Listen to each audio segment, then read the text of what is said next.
اور اس کا ظاہر اس میں سب سے پہلے انسانی ہمدردی، اور اس ہمدردی کی بنا پر وہ مال جو بہت محبوب ہے خرچ کرنا، درد دل کے واسطے پیدا کیا انسان کو، ورنہ طاعت کے لیے کچھ کم نہ تھے کروبیاں۔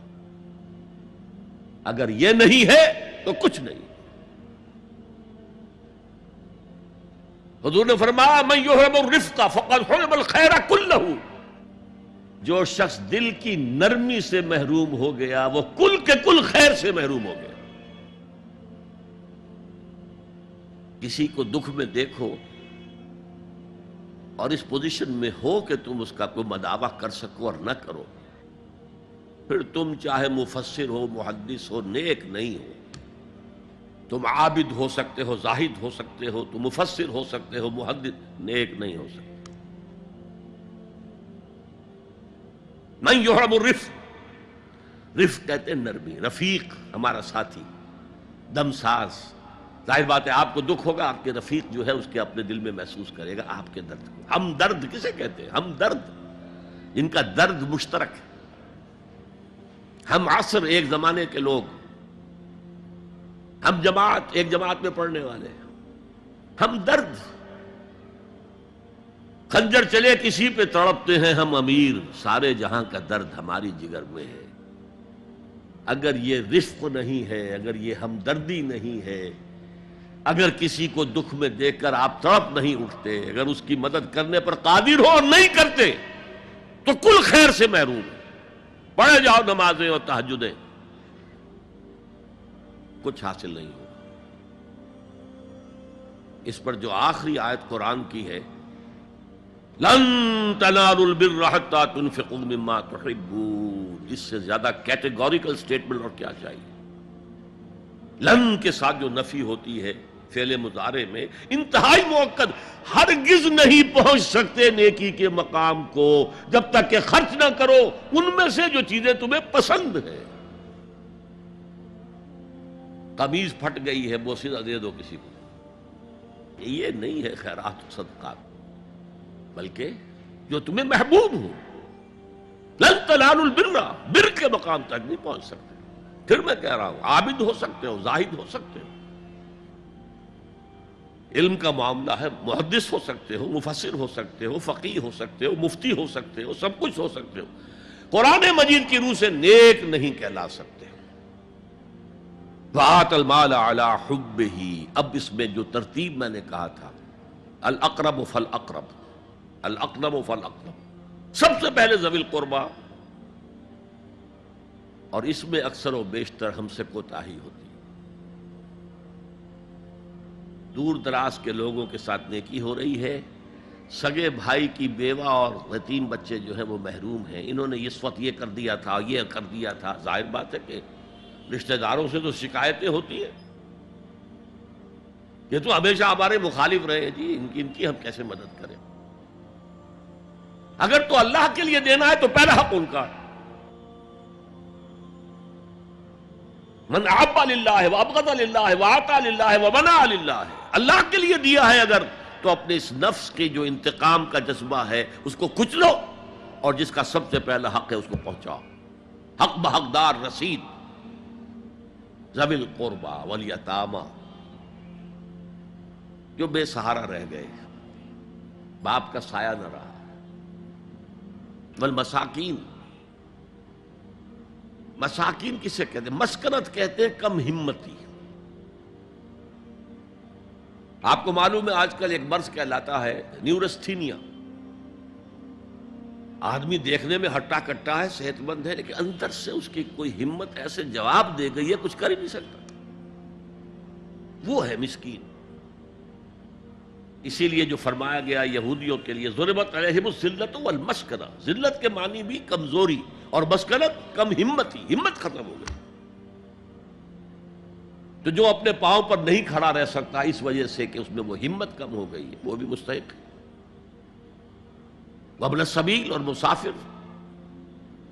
پرانے زمانے میں آپ کو معلوم ہے نہ سرائیں تھیں، نہ کچھ اور تھا، نہ ہوٹل تھے، پھر اگر کہیں راستے میں چوری ہو گئی، ڈاکہ پڑ گیا، تو آدمی جو ہے گھر میں خود ہے، کفیل ہے، اچھا ہے، اس وقت کی حالت ایسی ہو گئی. ہمارے ہاں بیگرز نے اسی کو ایک بہت بڑا بہانہ بنایا ہوا، جی میں آیا تھا وہاں سے اور یہاں سے اور میری جیب کٹ گئی، سب کچھ چلا گیا، اب مجھے واپس جانے کے لیے کرایہ چاہیے. اکثر و بیشتر جھوٹے کیسز ہوتے ہیں. اگر آپ کسی کو پکڑ لیں اور ساتھ لے کر کہیں تحقیق کراؤ تو وہ بھاگ جائے گا، پھر نہیں آئے گا اس مسجد میں. لیکن یہ کہ ابن السبیل یہ بھی ایک کھاتا ہے. والسائلین یہ ذرا تفصیل طلب معاملہ ہے. اسلام کی تعلیم بڑی متوازن ہے. ایک طرف سوال کی مذمت ہے، مت اپنا دستے سوال دراز کرو کسی کے سامنے. جو شخص ہاتھ پھیلاتا ہے مانگنے کے لیے وہ اپنی عزت نفس کو ہتھیلی پر رکھ کر آپ کے سامنے پیش کر رہا ہے، اور آپ ٹھوکر مار دیتے ہیں اس کی عزت نفس کو. مانگو اللہ سے، اللہ کسی کے دل میں ڈالے تمہاری ضرورت پوری کر سکتا ہے، بغیر اس کے کہ تم کسی کے سامنے دستے سوال دراز کرو. تو سخت مذمت ہے.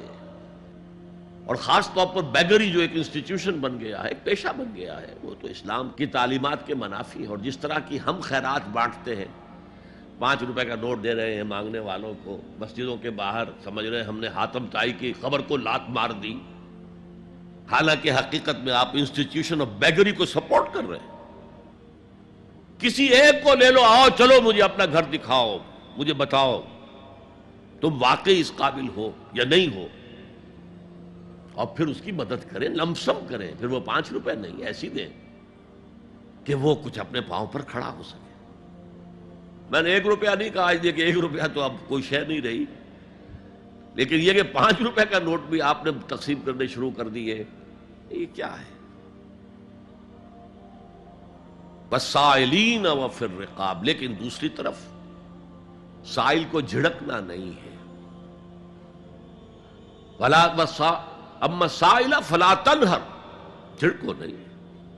اچھا بھائی نہیں، معاف کرو میرے پاس اس وقت آپ کی مدد کے لیے کچھ نہیں ہے، میں کچھ نہیں کر سکتا. تو ان دونوں کے درمیان اصل میں معاملہ ہونا چاہیے. بلکہ یہاں تک بھی فرمایا سائل کو ضرور دو، چاہے وہ گھوڑے پر سوار ہو کر تمہارے دروازے پہ آیا. کیا پتا اس کی واقعی الجھن کیا ہے. تو سوال کی مذمت اور سائل کو جھڑکنے کی ممانعت. حتی الامکان خالی ہاتھ نہ لوٹاؤ. اس نے اپنی عزت نفس اپنی ہتھیلی پر رکھ کر تمہاری سامنے پیش کر دیا، اسے ٹھوکر نہ مارو. لیکن جیسا کہ میں نے عرض کیا، یہ انسٹیٹیوشن آف بیگری جو ہے یہ ایک علیحدہ شے ہے بالکل، اس کا اس سے کوئی تعلق نہ سمجھیے. وفی الرقاب، رقاب جمع ہے رقبہ، گردن. فک رقبۃ او اطعام فی یوم ذی مسغبۃ یتیما ذا مقربۃ او مسکینا ذا متربہ. فک رقبۃ، کسی کی گردن چھڑا دینا. اس وقت سب سے بڑی اپلیکیشن اس کی تھی غلاموں کو، کنیزوں کو اپنے پیسے سے خرید کر آزاد کر دینا. بہت بڑی نیکی، بہت بڑی نیکی.